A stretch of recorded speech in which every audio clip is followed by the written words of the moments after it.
factor in Psalm 127 that except the Lord build the house, they that build it labor in vain. So there are so many people who try to build a house, their marriage life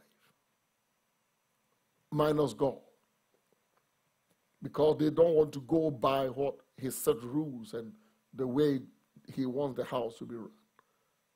But then you can have a house, but how formidable is the house?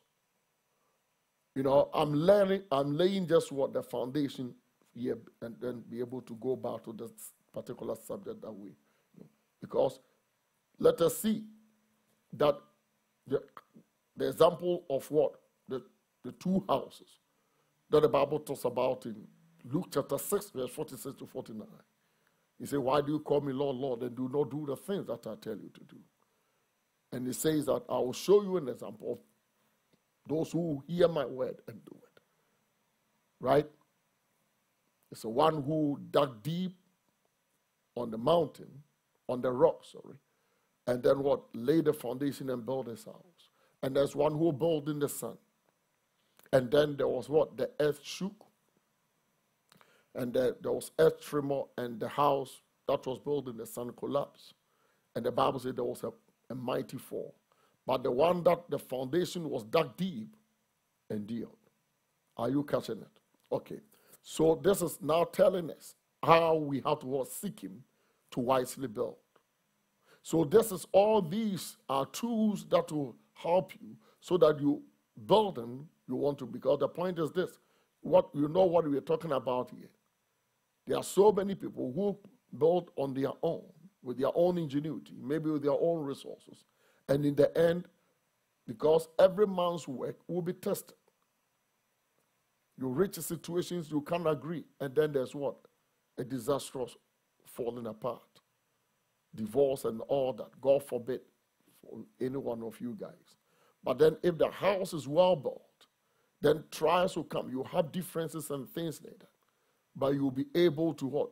To know how to handle it. Are you understanding me?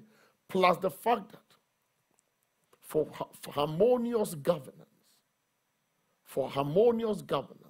in the domestic affairs, not only harmonious governance and also harmonious harnessing of the domestic resources, both the governance of the affairs and also the harnessing of the resources in the house. Resources being what the man and the woman can put together, and also effective training of your children. Because the point is, you are not just going to have a happy married life and sit down there because of romance. No. You are going to procreate. And if you are going to procreate, what are you going to inculcate in the children that you are going to procreate? Because that is also another burden. You are building lives. You are building future leaders. You are raising up potential future, maybe spiritual leaders or civil leaders or business leaders. But then what is the foundation that you are laying in them? Proverbs 22, verse 6, train up the children the way they should go, and when they grow, they will never depart from it.